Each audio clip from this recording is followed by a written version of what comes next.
Quality आपके पीछे कोई नहीं लगेगा और आप नहीं होंगे। आप सच्चे हैं, आप पर ट्रस्ट करेंगे, आप झूठे हो जाएंगे और पता जाएगा ट्रस्ट टूट जाएगा। उसके बाद ट्रस्ट अगर एक बार गया फिर वो नहीं दोबारा आ सकता है। तो ये एक बहुत बड़ी क्वालिटी थी नबी सल्लल्लाहु अलैहि वसल्लम के उसमें। और ये खदीजा रज़ियल्लाहु अन्हा का वाकया है, मेरे टाइम नहीं इसलिए हरकुलिस का जो अबू सुफियान और हरकुलिस का आप लोग पढ़ेंगे ये नॉट इवन द मुस्लिम्स, उस टाइम के नॉन मुस्लिम्स भी नबी सल्लल्लाहु अलैहि वसल्लम की इस क्वालिटी को झुठला नहीं सकते। ये बहुत बड़ी एक ये थी, हर चीज को करते थे लेकिन इस चीज को उन्होंने नहीं झुठलाया। और नबी सल्लल्लाहु अलैहि वसल्लम ने जब दावत का काम किया तो खड़ा होकर कहा कि मैं पहाड़ के पीछे आर्मी है, तुम मानोगे? उन्होंने कहा कि हम मान लेंगे। इतनी विश्वास थी उन पे। ये चीज है। दूसरा है ये हम्बलनेस, जमीन से जुड़ना। हम्बलनेस का उल्टा क्या है? Arrogant. Arrogant leads to absolute power.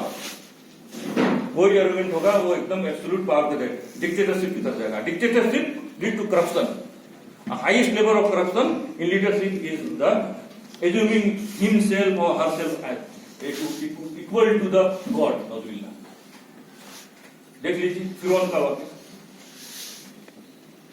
ये है। इसलिए इंसान को हम्बल होना चाहिए, ये जो नबी साहब की सबसे बड़ी क्वालिटी थी। और जो हम्बल होते हैं उनको अपना लिमिटेशन पता होता है, हम कहाँ पर जा सकते हैं, और एक लीडरशिप को अपना लिमिटेशन पता होना चाहिए। तो ये क्वालिटी, इसके लिए बहुत सारे यहाँ पर मैंने दिया, मैं उसको नहीं जाऊंगा। और सबसे इंपॉर्टेंट स्ट्रेटेजिकल प्लान। नबी सल्लल्लाहु अलैहि वसल्लम की स्ट्रेटेजी को थोड़ा सा मैं टाइम लूंगा इसमें। ये नबी साहब हर चीज को शॉर्ट टर्म में नहीं देखते थे, वो होल पिक्चर देखते थे। ये होता था कि उसको पाने के लिए वो बीच में स्ट्रेटेजी चेंज होता था, और होना भी चाहिए। हमारे पास हर चीज, हर प्लान के लिए plan A, plan B, plan C होना चाहिए। तो ये नबी साहब था। इसमें अब आ जाइए, यहाँ मैं थोड़ा फास्ट जा रहा हूं। ये दावा का काम जो शुरू हुआ 3 स्टेज में है। एक तो था 3 साल तक उन्होंने स्ट्रिक्टली दावत का काम किया, और ये जो 3 साल का जो पीरियड था ना, ये आप एनालिसिस करेंगे तो इस्लाम के गालिब होने में सबसे इंपॉर्टेंट था।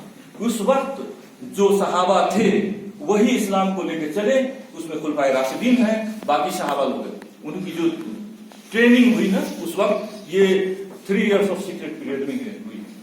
और उसके बाद ओपनली शुरू हुआ, उसके बाद और ओपनली शुरू हुआ तो उसमें क्या था, कहाँ कब शुरू हुआ, कहाँ शुरू हुआ? उस वक्त ये पिलग्रिम्स मैंने हज का या उम्रा का शायद मेरे ख्याल से डॉक्टर साहब बताएंगे महीना था। और नबी साहब ने इसको जानबूझ के चुना था, क्योंकि उस वक्त not only peoples not come from only Arabia, but बाहर से भी आते थे। वो सऊदी अरब मक्का के लोग नहीं होते, तो बाहर के और जगहों के लोग आते थे। और उसी वक्त ये क्या कहते हैं, मदीना के यथरिब जो था उसके कुछ ट्राइब्स आए थे, और उन्होंने जब ये मैसेज सुना उससे मुतासिर होकर और फिर उनसे निगोशिएशन होकर ये जो माइग्रेशन का मामला जो आया वहीं से हुआ है। तो नबी साहब ने वक्त की, टाइमिंग की इंपोर्टेंस को देखा कि ये टाइमिंग है असल में ओपनली इस चीज को, दावत को करने का। और उसके बाद हम मक्का से मदीना का माइग्रेशन है। माइग्रेशन में एक चीज आप ध्यान दीजिए, नबी साहब के जाने से पहले कुछ सहाबी लोग गए।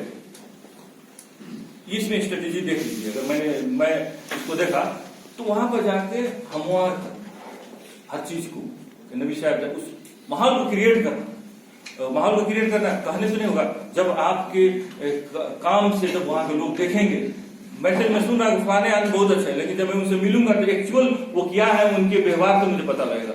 इसलिए मुसलमानों का जो सहाबी लोग थे उनको आगे भेजा गया कि उनके व्यवहार से वहां के लोग मुतासिर हो, कि जब नबी सल्लल्लाहु अलैहि वसल्लम जाए तो एक अच्छा था। कि माइग्रेशन में एक हम लोग के लिए लर्निंग मैसेज है। एक है कि अबिसीना में जो नजाशी था उसके पास रहने का, इससे क्या होता है कि नबी सल्लल्लाहु अलैहि वसल्लम के पास के जितने भी थे लोग, लीडर्स, उनके बारे में जानकारी थी। लीडर्स को इसकी जानकारी होनी चाहिए।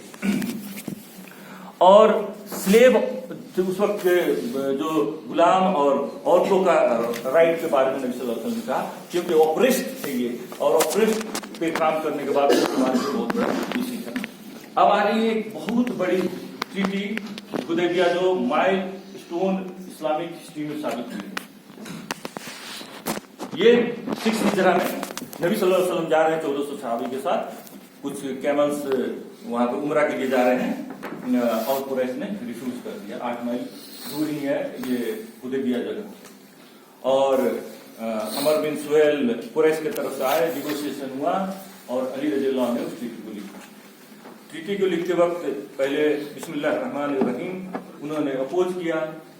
अल्लाह तो ठीक है कि उस वक्त भी अल्लाह का कंसेप्ट था अरब में, है ना मोहतरम, और लेकिन वो मर्सीफुल है, ये है, वो हम नहीं जानते, उन्होंने विरोध किया। इनसे कहा चलो ठीक है। उसके बाद ट्रीटी बिटवीन द अमर सुहेल इब्न अमर और प्रोफेट मैसेंजर ऑफ अल्लाह का किया। तो उन्होंने फिर इनको अपोज किया, अगर मैसेंजर ऑफ अल्लाह आपको मान लेते तो फिर सारी चीज करने की जरूरत क्या है। अब देख लीजिए मोहतरम, यहाँ पे ये थोड़ी सी गौर करने की चीज है, बहुत इंपॉर्टेंट चीज मैं कह रहा हूँ। और इसको नबी सल्लल्लाहु अलैहि वसल्लम जो अपोज हुआ तो उन्होंने माना। ये देखिए कितनी बड़ी फ्लेक्सिबिलिटी है। एक मिशन के लिए चल रहे हैं, हमारे साथ ला इलाहा इल्लल्लाह मोहम्मद रसूलुल्लाह कलमा का 2 हिस्सा है, एक हिस्सा को यहाँ पर ये किया जा रहा है। देखिए कितनी बड़ी चेंजिंग है इसमें स्ट्रेटेजी में। लेकिन गोल क्या है नबी साहब को उस वक्त क्या था माहौल कि हम लोग मुस्लिम लोग थोड़ा सा ये थे, उनको मूवमेंट के इजाजत नहीं मिल रही थी दबाव वर्ग के लिए। नबी साहब के दिमाग में ये था कि इस चीज को लिया जाए, भले अभी थोड़ा सा हम लोग ये हो जाए, इस चीज को रखकर उन्होंने तो नबी सल्लल्लाहु अलैहि वसल्लम अली साहब को कहे कि आप इसको मिटाइए। अली साहब कहे कि नहीं, मेरी हाथ में ताकत नहीं कि मिटाए, आप ही मिटाइए। मैं कैसे मिटाऊं कि मोहम्मद सल्लल्लाहु अलैहि वसल्लम अल्लाह के रसूल नहीं है। एक मुसलमान कह सकता ही है, नहीं कर सकता। नबी साहब ने कहा, बहरहाल ट्रीटी हुई। ट्रीटी होने के बाद मुसलमान बहुत नाखुश भी हुए।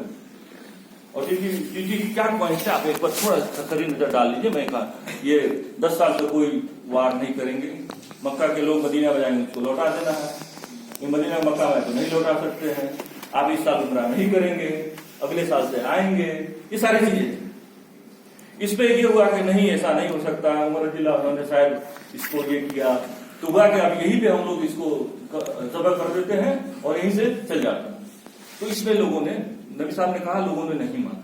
उस वक्त नबी सल्लल्लाहु अलैहि वसल्लम चले गए, वहां पे उम्मे सलमा थी रज़ियल्लाहु अन्हा, उन्होंने कहा कि जाइए आप कीजिए, पहले खुद से कीजिए, आपने खुद की कुर्बानी दीजिए, खुद से सब मुड़ाइए। तो उस वक्त नबी साहब ने कहा, उसके बाद सारे लोग फॉलो। ये देखिए लीडर्स जो थे वहां पे वो चैलेंज हो रहे हैं, उनको ओपनली चैलेंज हुआ, उनकी बात नहीं माना लोगों ने शुरू में नबी सल्लल्लाहु अलैहि वसल्लम को, देख लीजिए।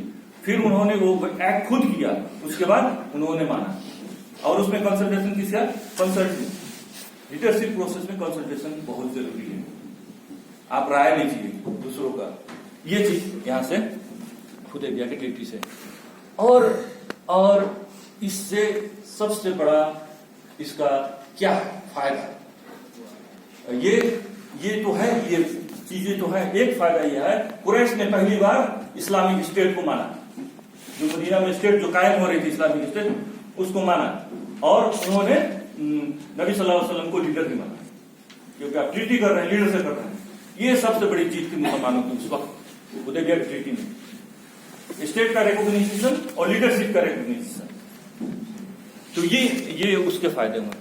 उसके बाद विक्ट्री ऑफ मक्का में साइकोलॉजिकल, जब लश्कर आया तो नबी सल्लल्लाहु अलैहि वसल्लम रात में कहा कि आप चिरागा करें कि बाहर से जो देखे इतना बड़ा, एक लाइट करेंगे तो आपको छोटे से भी ये चीज बड़ा सा दिखेगा। साइकोलॉजिकल इन्फ्लुएंस लीडर का देखिए वहां पे। उसका इमोशनल जो था कि हम किसी को नहीं करेंगे, मारेंगे नहीं जो घर में है, ये आप इमोशनल एक मैसेज दे रहे हैं। ये चीजें लीडरशिप की क्वालिटी में ये है। और शाह ऑफ पर्सिया को जो लेटर गया था कि इन द नेम ऑफ अल्लाह, जो अभी फिल्म वगैरह हम देखते हैं, वो जो छाप जो रहता है ना, वही लेटर था शायद मेरे ख्याल से। तो ये था कि इंटरनेशनली किस चीज को, स्टेट को किस तरह से आगे बढ़ाना, ये था। उसके बाद कंसल्टेशन था बदर के लड़ाई में जो कुआं का मामला था, एक साहब आके बताए थे, ठीक है। दूसरा ये खंदक में सलमान फारसी साहब का वाकया है, आप लोग देख लेंगे।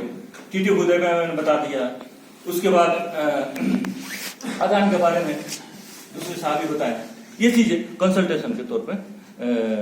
और सबसे बड़ी बात कि अगर लीडर को अपने मैसेज को, अपने विजन को और अपने आप को कायम करना है तो उसे लीडर बनाना पड़ेगा। जो इस चीज को लेके चले। फॉलोअर बनाने से नहीं होगा, लीडर को लीडर बनाना पड़ेगा और लीडर को लीड करना पड़ेगा। और नबी साहब के जमाने में आप खुलफाए राशिदीन भी जैसे देख लीजिए और सहाबा सब देख लीजिए, उनकी जिंदगी देखिए, एक से एक बढ़ के, और उसको स्टडी किया जाता हमारे लिए महीनों का टास्क, कर ही नहीं सकते। तो ये चीज को देखना पड़ेगा आपको कि लीडर को लीडर बनाना पड़ेगा। टाइमिंग में आपको परफेक्ट टाइमिंग में परफेक्ट डिसीजन लेंगे तो क्या होता है देख लीजिए। राइट टाइम में राइट थिंग करेंगे तो सक्सेस करेंगे, राइट टाइमिंग में राइट थिंग डिसीजन लेंगे तो सक्सेस करेंगे, राइट टाइम में रॉन्ग लेंगे तो लिमिटेड सक्सेस होगा, और रॉन्ग टाइम में रॉन्ग डिसीजन लेंगे तो people will replace the leadership. Timing का महत्व आप देखिए। उसके बाद नबी सल्लल्लाहु अलैहि वसल्लम की जो लीडरशिप थी, जो सक्सेस था, उसके पीछे ये एक्स्ट्रा ऑर्डिनरी फेथ। एक वाकया में जब वो माइग्रेशन करके जा रहे थे अबू बकर रज़ियल्लाहु अन्हु के साथ, तो अबू बकर रज़ियल्लाहु अन्हु जब आए तो कहा कि क्या होगा, तो अल्लाह, उन्होंने मुकम्मल फेथ था कि अल्लाह हमको बचा लेगा। जी हाँ, गाइस। तो ये है एक्स्ट्रा, नबी सल्लल्लाहु अलैहि वसल्लम एक्स्ट्रा टीम बनाए थे। ये चीजें हमें देखनी पड़ेगी। मैं थोड़ा फास्ट जा रहा हूँ,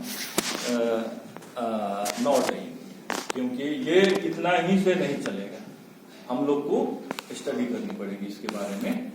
और इसीलिए मैंने इसको नॉट नहीं, ये मेरे लिए भी स्टडी का जारी रहेगा, आप भी इसको स्टडी कीजिए, देखिए कि क्या क्या मिलता है। और मेरे ख्याल से मैं 1-2 मिनट लूंगा, एक वीडियो मैं आपको दिखाना चाह रहा हूँ लीडरशिप के रिलेटेड, उसके बाद में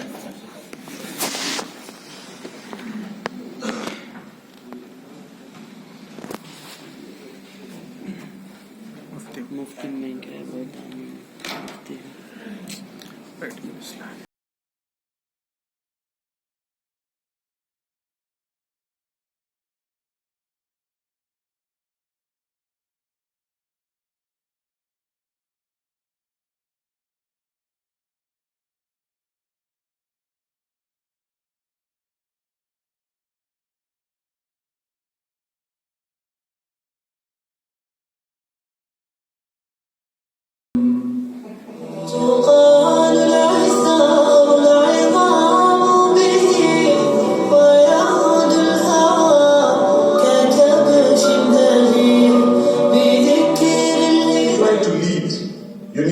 cut out bad qualities, leadership qualities.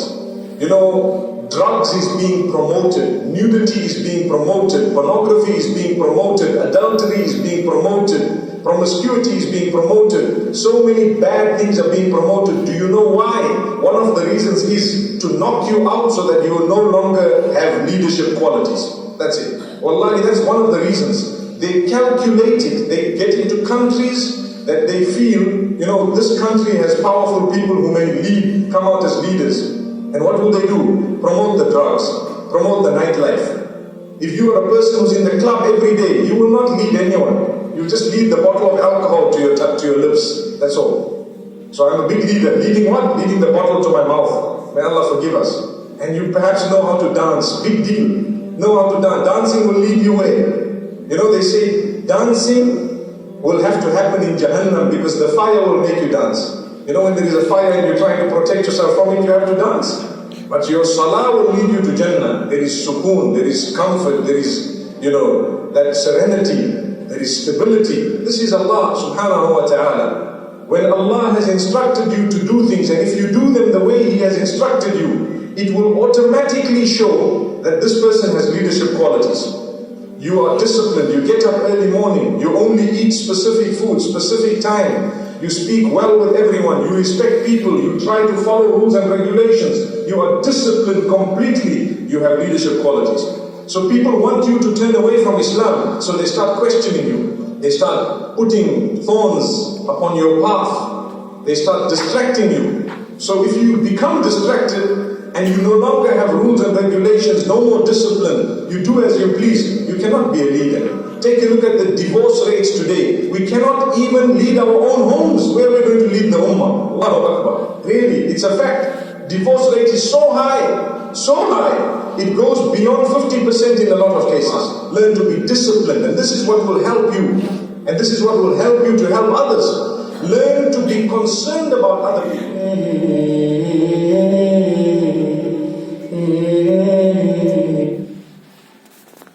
تو انشاءاللہ ہم لوگ اس چیز کو آگے بڑھائیں گے. فیوچر میں آپ لوگ بھی اسٹڈی کیجیے, ہم لوگ بھی اسٹڈی کریں گے.